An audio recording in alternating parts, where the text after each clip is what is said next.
I'm Cheryl. And I'm Naima. We're three Black moms.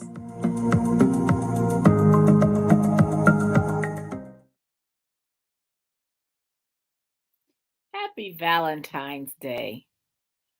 We have embraced this myth. We have gone above and beyond. Black women are going to save the world. Trust Black women. Believe Black women. Some of those are true. Yes, you should trust us, and yes, you should believe us. But we shouldn't be the only ones who are holding up the world and are the only ones that should be charged with saving it, because we can't do it all, nor should we. So we want to talk about the fact, as we get ready to celebrate Valentine's Day, we need love too. We need to be nurtured rather than being the nurturers. We need to be cared for instead of just solely being the caregivers. We need partnerships instead of always having to shoulder the load on our own. So, we want to talk about some of those strong Black women tropes that some of us have embraced and all of us have heard, and talk about what we can do for our own self care. Because, sisters, as we know, Black women, we need love and care too. So let's talk about it. What are some of the things we should be doing to embrace the softer sides? Because we all have them. Well, I think that first of all, we have to not feel like if we feel lonely or sad that we're being weak. Right. And it's just like, when they tell men, men don't cry, boys don't cry, like you're not supposed to have human feelings. And we are all human, and human beings need love. That is a need. And when you don't get it, there are things that sometimes get misshapen, even in your personality. I mean, even health-wise, they know that children who are orphaned, if they don't get held and cuddled, they can become sickly, they can die. And in the wild, of course, if a baby born in the wild doesn't get its mother's warmth and cuddling, it dies. So, I mean, this is a real thing. You need the energy of love to live. And we shouldn't be made to feel like we're supposed to be this stoic, strong, needing nothing type of woman. Oh, we're superwoman. We can hold down 2 jobs and raise 5 children and no husband, no help. And we're supposed to be able to do it all. And there's so many women that are in states of depression because they don't have that nurture in their life. They don't have that comforter. They don't have that person that they can just share things with and trust. And they're supposed to just, suck it up and not need anybody. And so sometimes, we overcompensate by trying to overdo and be superwoman. But you find a whole lot of depression underneath all of that. And that's why, because we've been made to feel like if you show any need, you're weak. And that's really imbalanced. There is an article called The Labor of Love from Mahogany Magazine that I just read actually about a week ago. It's an online magazine written and produced by African American authors. And it actually touched on this subject where the author talked about how Black women need that care, need that love, need that support, but need to be willing to accept it. There are so many movies that will hail the strong Black woman who has persevered through all kinds of problems and financial hardships and the horrible things that have happened at the expense of unkind friends or lovers. And those kind of things continue to be a little bit of a fantasy fairy tale where we have embraced that false belief that we are strong and nothing can kill us or hurt us or harm us or make us feel like other women in other groups. And so this article actually, and I suggest that you check it out, it's just called Mahogany. I would suggest that you would read this article, read the things that she talks about. Now, I have a story myself. I'm going to tell on my husband. When I was a young mother in the hospital, I had some difficulties. I'd actually gotten an infection from the hospital. They didn't realize this until after, when they were trying to examine what was wrong with me. But there was this intern who was very rude and very mean to me, and brought me to tears. My husband was there, and my husband actually rebuked this young intern and told him, you know, you need to leave. And the intern was shamed and left. I'm making this story short because I've shared this before, but I just felt so loved, so cared for, so defended by my husband, who I had not seen him really come roaring mad at this person who was rude to me in the hospital. Now, I want to talk to you. We can't really talk about love without talking about the lover of life, the lover of our souls, Jesus Christ. Now, there are three kinds of love, and our poor vocabulary does not really describe it. We'll say, like, I love ice cream, I love books, I love staying out, I love men with good looks. But the three kinds of love, we have Did you eros. mean to rhyme that? Yeah, I actually just happened to do that. But eros is a sexual love. These are all like Greek words. We have phileo, which is the brotherly friendship love. We have storge, which is the kinship family love.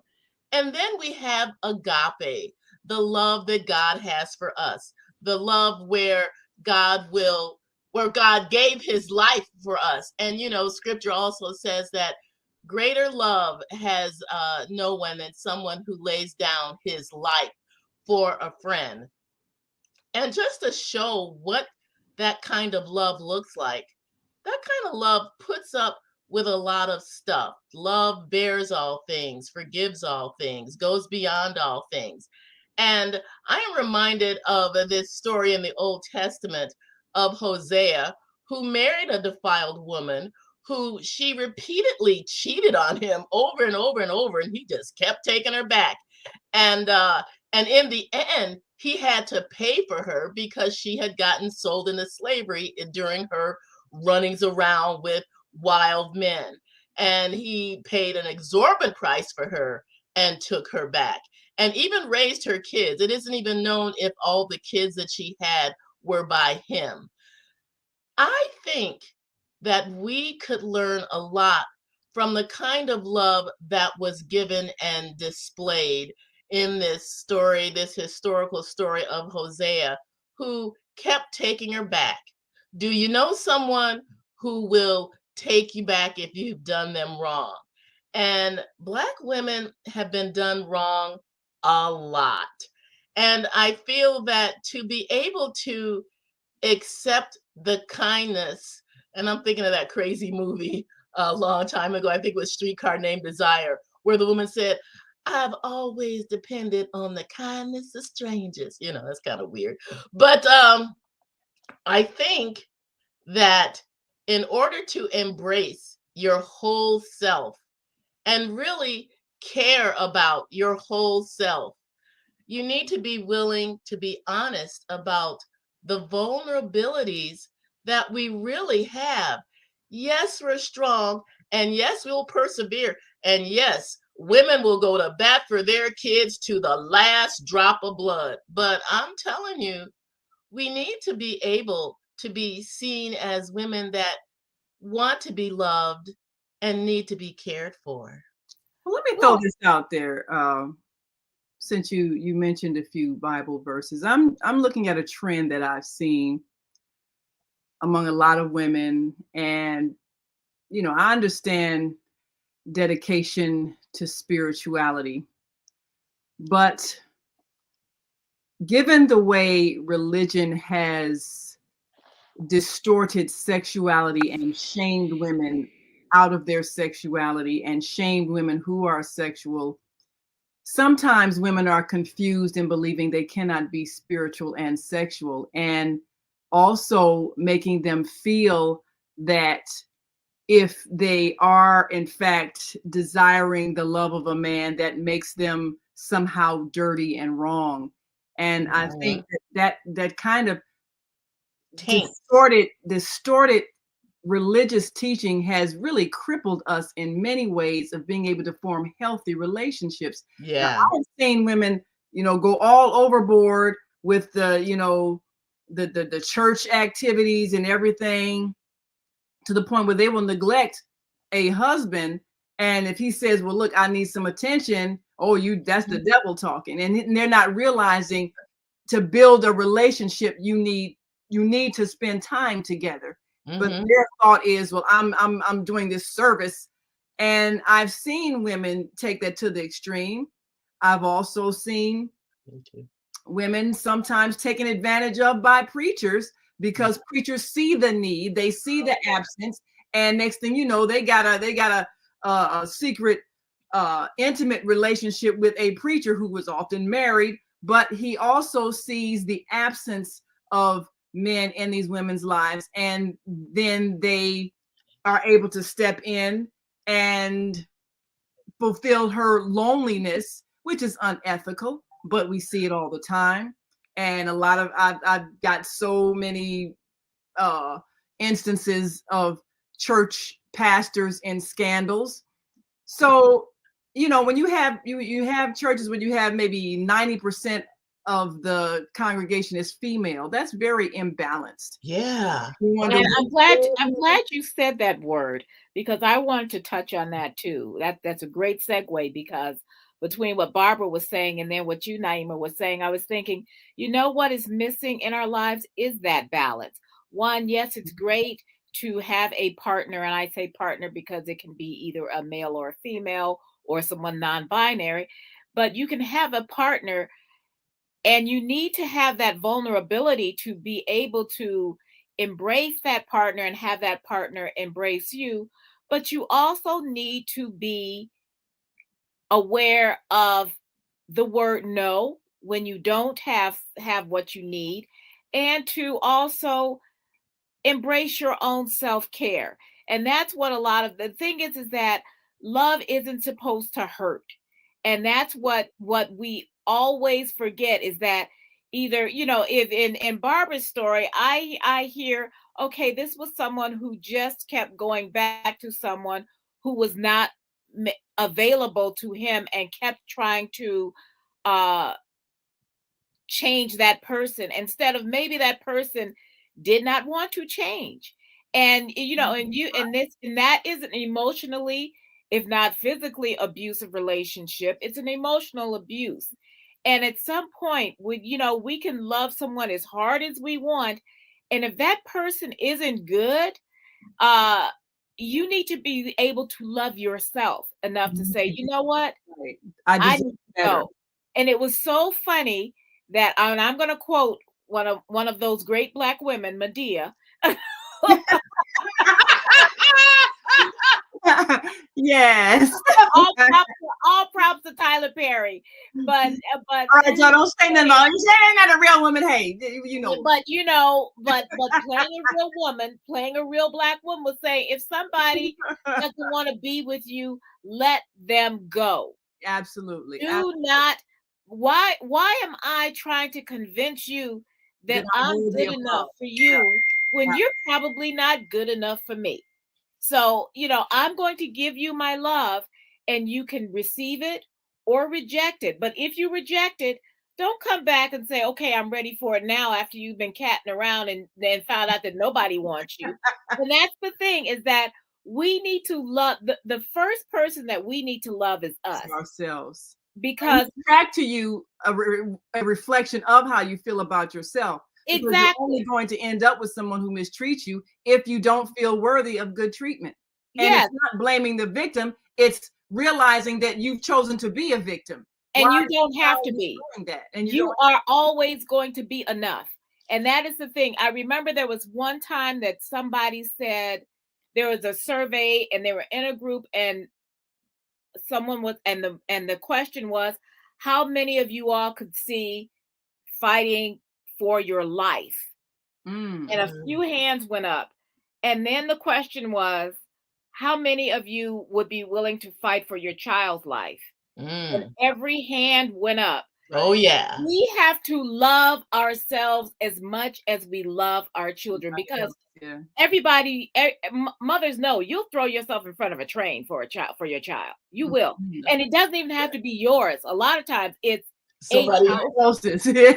because that is That's the your instinct. visceral reaction. Not everybody feels that, but some of us do. Yeah. And the thing is, you need to love yourself that much. You need to love yourself enough, if you're in an abusive situation, to take yourself out of it the way you would take your child out of it. And we And need I to love want to ourselves speak to enough the fact of how sisters need to be supportive of each other. Yes. I'm going to touch on a subject that has been painful to me because I have observed it. But many times in the workplace, Black women are not kind to each other. They almost act like there's this competition to be the only one there. And we need to be able to develop our friendships with our sisters that are kind of like the friendships we had when we were kids in school. You know, you had a best friend, you went through everything together, you stood up for each other, you had each other's back. And then you grow up in this environment where Black women are mean to each other. Where is that at? I know where that's coming from. That is coming from racism, anti-Black racism, and white male superiority. So with the white supremacy tells us, okay, if we give you one, that's all there's room enough. But let's take responsibility for our response. Because you allow people to pit you against each other, you're allowing that. And that's so exactly you have right. to take responsibility for choosing to mistreat someone because someone else says we can only take one. Okay, well, if you have that attitude, do I really want to work there? I'm not going to allow you to pit me against another woman. It's the same thing if a man pits two women against each other. Well, I'm with my wife, but I'm cheating on her. So now I got the wife and the girlfriend fighting against each other. Would you allow someone to pit you against someone else? Oh, I want this man. I'm taking him for her. I'm going to put her down. Why are you allowing someone to make you lesser than your best self? Exactly. There's no need. And we as women have been taught that we have to compete for love. So that's where that jealousy comes in. You don't have to compete for love. Love comes to you when it's yours, when it's meant for you. And if somebody's trying to make you compete, then it's not love. It's their ego trying to make you feel like you got to work to be good enough. So all of those mind games, women have to take responsibility for allowing themselves to be played like that. We have to develop sisterhood because we love ourselves enough That's exactly right. Want to be our best self and to know that we will attract to us someone who appreciates who we are. You don't have to fight some other woman for a man. You don't have to fight some other woman for a job. You don't have to fight some other woman for anything. Just be your best self and appreciate yourself. Like you said, love yourself. No one is your rival. No one is your enemy. Love yourself. And that's what we gotta love. That's what we gotta learn. Exactly right. That's exactly right. It's so funny when you say that, Barbara, about Black women being mean to each other, because when I recently, and I'm talking about a few months ago in the summer, I went to it was kind of a memorial for one of our Black women who had died, and she had from the Globe. And there were so many when we had started, and this particular woman, her name was Glenda, used to get together all the Black women in the newsroom, and we used to go out to lunch. And she would organize this stuff, and Glenda was a Chicago girl. I love her forever. Her name was Glenda Buell, and she worked in the editorial. And we had gone to a memorial for her, and we looked around at all of these women, And not all of them had even shown up. And we started counting out all of these Black women who had worked at the Boston Globe at the same time. And the sisterhood that kind of came out of that, we just said, we didn't even realize, because there was, as big as the Globe were, there was like maybe 19, 18, 19 of us. So it didn't seem like it was that much or that many. But I remember thinking, you know what? We really had something going there. There were so many of us, and Glenda had taken it on herself to invite, people, the ones who could come to like go to lunch and kind of get to know each other. And it was really nice. And it's funny because one of those women, and I wasn't that close to her, but we knew each other. And she invited me to her wedding. At her wedding, this man that I had had a crush on for 7 years showed up. And that man has now been my husband for going on 26 years. So, you never know where that sisterhood is going to lead you. And he had come to the wedding because he had been a friend of hers. And when he showed up by himself, I thought, oh, good. So, but the thing is that we need to embrace our sisterhood. I always said, I used to joke, I used to say, you get any 2 or 3 Black women in a room, and we can always bond just over our hair tails, because we all got them. Oh, yeah. We all got the hair stories. And the thing is that, but we're more than that. We have such a kinship that we need to take the time when we are together. If it's 2 or more of us, just like they say, there is love from the wedding song. When there's 2 or more of us in the Black women in the room, we need to find that sisterhood. So you can say, yeah, I'm having troubles, or this is going on, and you have someone who you can bond with. And maybe you all won't be close friends. Maybe you all just don't mesh. Maybe, and that I met plenty of women who was like, okay, they're not necessarily my cup of tea, but we can still be cordial and we can still be sisters, because we need each other, and we need to hold each other up and lift each other up and embrace each other and be there for each other. And then when we learn to love ourselves and to love each other as Black women, we can exhale. We have stopped waiting to exhale. We can finally exhale, because we're no longer holding our breath, holding our tension, holding our worries, holding our anxieties, holding in our depression, waiting for someone to say something, waiting for that first flinch. That, because when you're with other people, there are other people who are not people of color, and you're always waiting for that first Black comment so you can get it over with, because it's coming. Well, I think what we have to develop the peace of mind where nothing anyone says can make us flinch, because there's nothing you can say or do to me that will change the reality of who I am. So I need to not. But they always have to acknowledge. That's the thing. They always have to acknowledge that you're Black. Like, you don't know it. That's on them. That's on them. And exactly, that's on them. And so that you get to the point where you can say, okay, this is coming, and then you can call them out on it.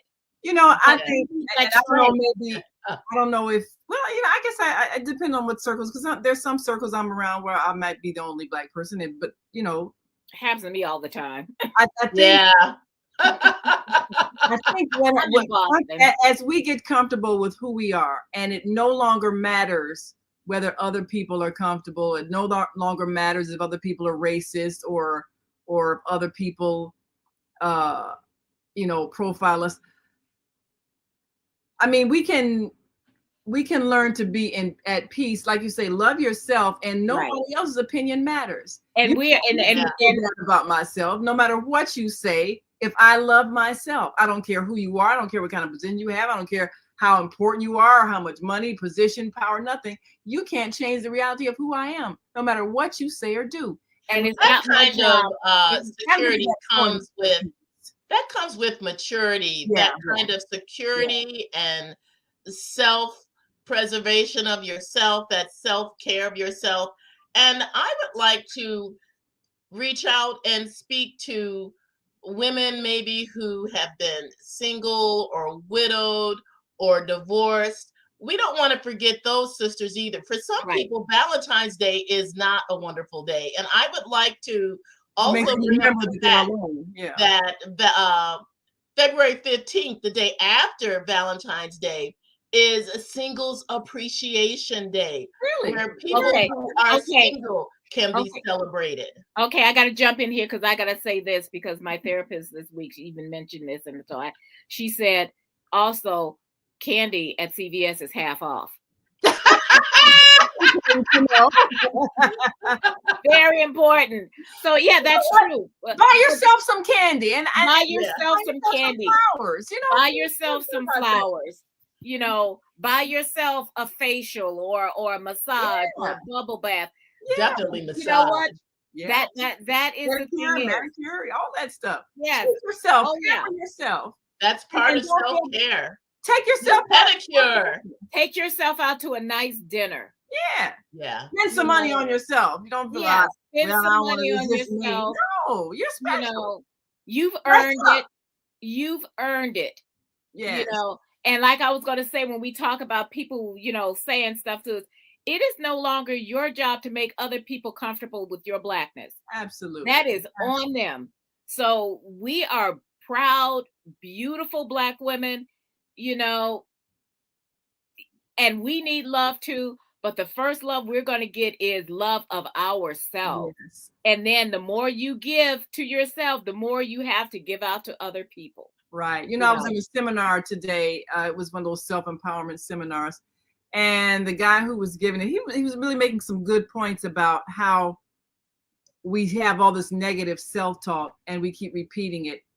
And if you've grown up in an environment where maybe your parents or siblings or even classmates called you ugly or any other kind of thing, or stupid or anything, or you know, if you were large, they talked about your weight, whatever it is, that if it happened in your life and it made you feel bad about yourself, you have to make a conscious effort to undo that programming, because you subconsciously say things to yourself. Oh, I look terrible. Oh, my behind's so big. Oh, you know, you can say those things and you don't realize that you're cutting yourself down internally. And the vibration that creates, because thoughts are vibrations, words are vibrations. When you think low about yourself, the vibration you put out attracts to you someone who will think low of you as well and will treat you as if you are not worthy. So we have to really consciously do positive self-talk. Look in the mirror. I think they said Mary McLeod Bethune would look in the mirror every day and say, Black is beautiful. Because you got to reprogram yourself. If you've heard all those negative things growing up, it's still in you and you're still saying it even though you don't realize it. So you got to unsay it. You got to say those positive things. I'm beautiful. I'm beautiful. Oh, my hair is wonderful. Oh, I'm fine. Oh, I'm just so fine. Oh, I love me. You have to do that because we can't But say I am undo. a great book that tells you to how to even speak to yourself positively. You are worth the work by Junie Felix. And whatever is pure, whatever is lovely, whatever is of good report, think on these things. You know, I saw this movie that was based on a true story of one of the first African-American pilots. And there's this scene in the beginning, you hear this man saying all this horrible, bad stuff about Black people. And then you move back from the camera and it's the man talking to himself, saying all this negative stuff. And he said, I have to do this because these are the things that have been said to me. And if I say them first, you know, I can dispense the power that it has over me. I don't know if that was really true. I found his negative self-talk to be painfully destructive. And so we need to get out of that mode of saying bad things about ourselves, repeating bad things. You know, you are a creation of God who made you in his image. Yes, you are worth the work to go through the things that cause trauma in your life, to get away from those negative things that impacted you, the things that were bad that happened to you. That's not your fault, you know, and you can rise above that.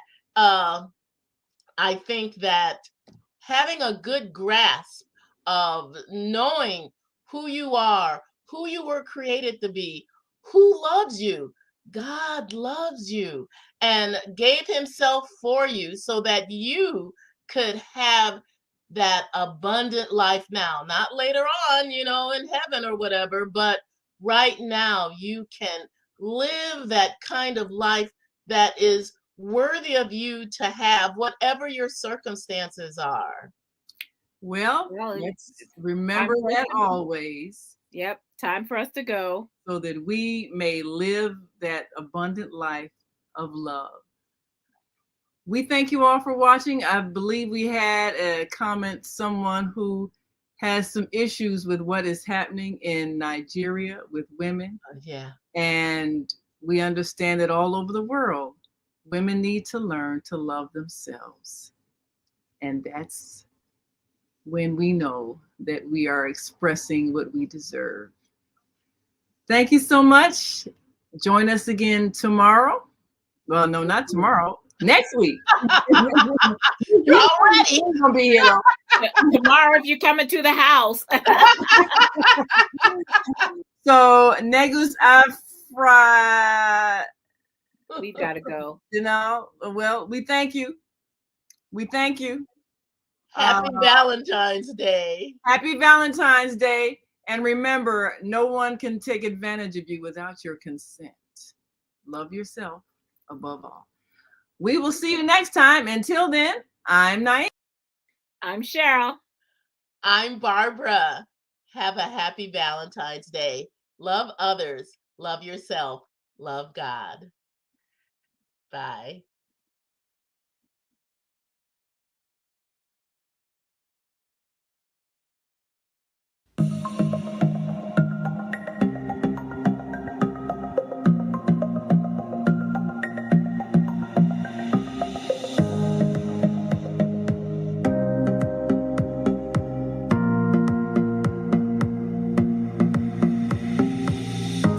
Hi, I'm Barbara. I'm Cheryl. And I'm Naima.